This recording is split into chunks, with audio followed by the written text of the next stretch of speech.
us to review some of the top headlines in the National Daily States. Adesoa Omorua, Dr. Queen Adesoa Omorua. I mean, all the accolades put together just for you. Thank you very much, Rufai.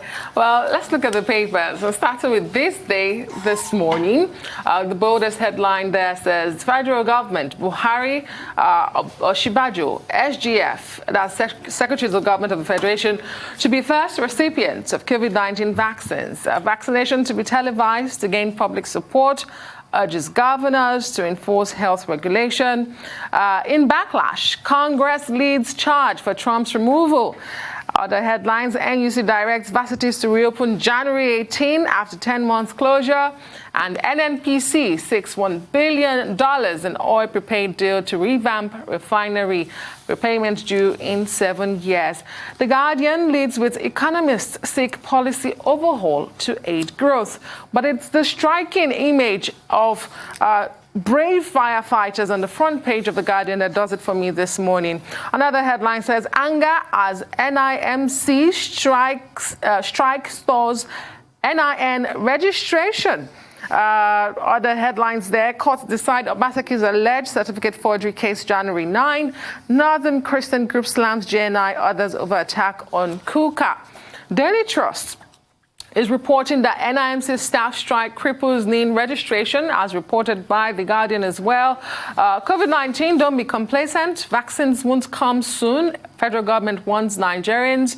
World reacts to Trump supporters' attack on Capitol as the federal government reverses latest electricity tariff hike. There's also the striking image of brave firefighters and bystanders at the fire incident yesterday in Lagos. The Daily Independent, NIN applicants groan, want more centers. Deadline extension.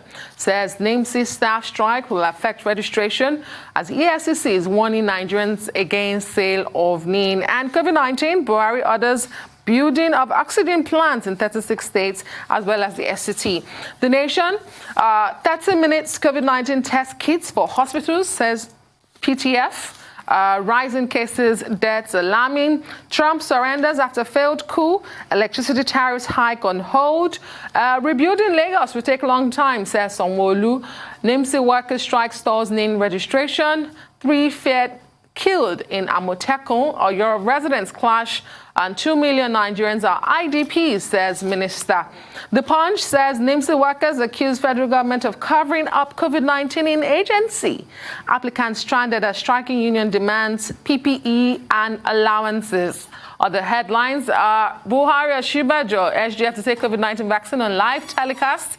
Federal government suspend power tariff hike, says 55% users subsidized. And poor power supply strangulating manufacturing.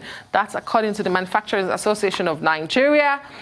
And the Daily Sun, as expected, is reporting the same thing. Federal government makes U-turn, stops fresh electricity tariff hike. We are not aware, says Discos. NIN registration halted as NIMC workers begin strike. And of course, News Direct is bucking the trend, says hashtag EndSARS. Sanwo-Olu seeks federal government's collaboration on rebuilding Lagos. Governor urges citizens to take responsibility as COVID-19 cases rise. Economic Affairs works loan servicing attract larger location in Lagos. Year 2021 budget as PTF mulls over second lockdown as COVID-19 cases skyrocket. Nigerian Tribune is leading with the NIM story. NIMC workers begin strike over COVID-19. Other issues. 2 fear dead as youth clash with Amotekun operatives in Oyo community. And 2 million Nigerians displaced by insurgency and banditry, says the federal government. New Telegraph was the final front page this morning. It says federal government suspends electricity tariff hike for 3 weeks.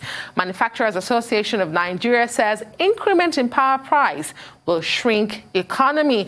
And it says Trump is in trouble over mob invasion of Capitol. Pelosi will impeach president. Key aides resign. Facebook, Twitter slam indefinite ban on his accounts. Okay, I just want to pick on 2 quick stories, but one is going to be a footnote to what I said. It was about key national figures, political figures taking COVID-19 vaccine. And we did say, people from the lower cadre. I think also a group of persons that help this are social influencers, celebrities. I want to tell you this for free. if the likes of the Davidos and the Two Faces of this world take that vaccine on television, I can assure you most of the young people will want to take it. So celebrities? Celebrities. You know why? When they launched the polio vaccine in the 50s in America, one of the people that really aided the push of the polio vaccine was the king himself and Elvis Presley. Elvis Presley took that vaccine on a live variety show in America, and the numbers of people that wanted to take the vaccine spiked just like that.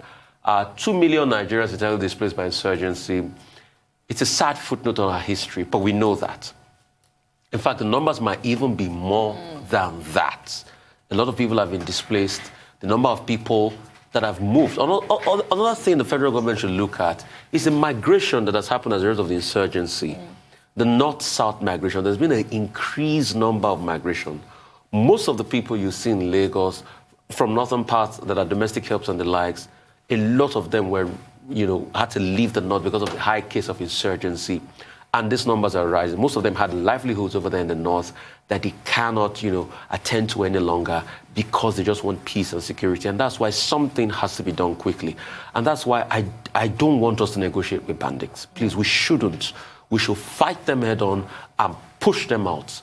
Because bandits, it will get to a stage, bandits will become kings in those towns. Well, we hope not. But you see, history has proven it to them. And I'll give you quickly the story of Rollo.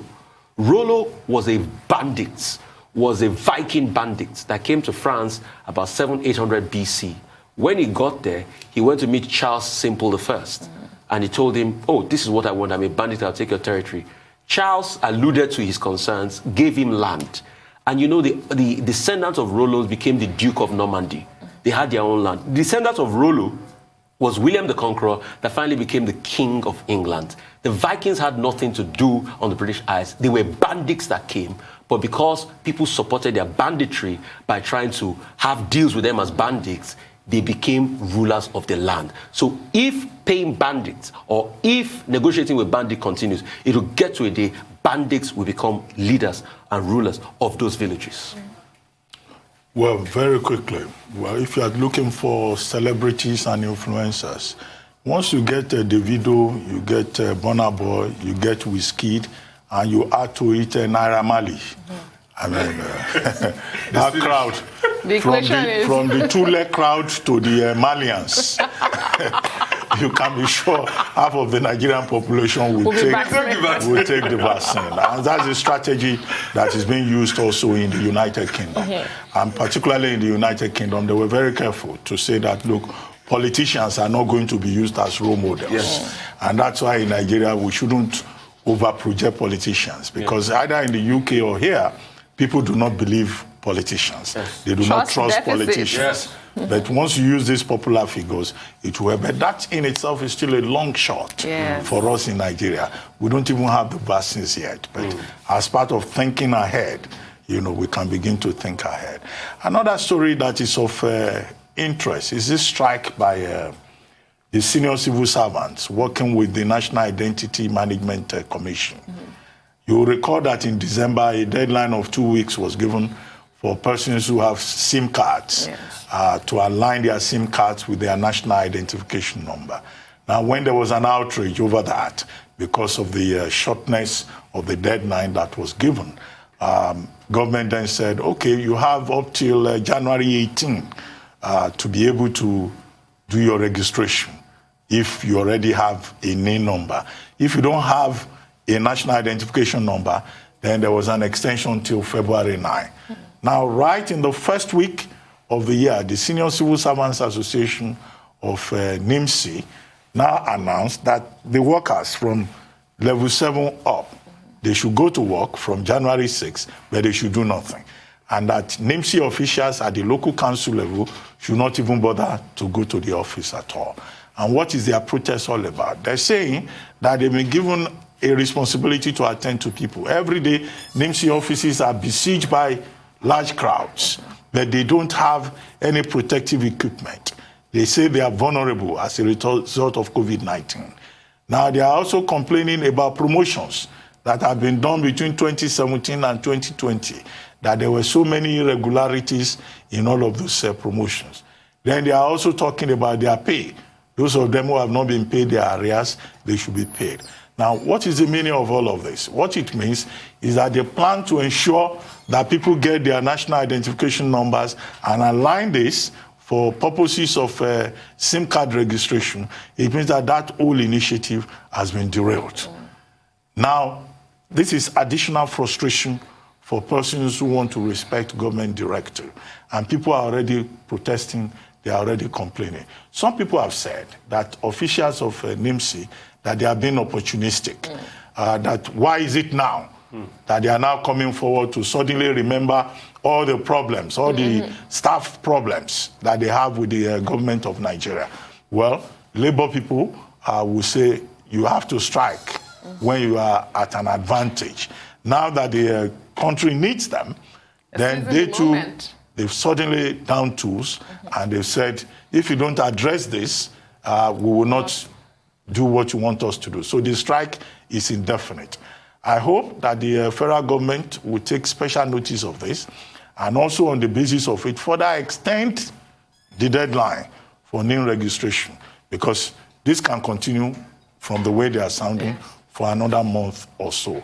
And there must be lessons to learn here, you know, that if you fail to address certain key issues in terms of relationship with staff, at certain critical moments, it will come back to haunt you, you know, and I just hope that it will be resolved quickly also, because the larger objective of ensuring national registration is important. But what we said was that the deadline was too short. Even the extension was too short.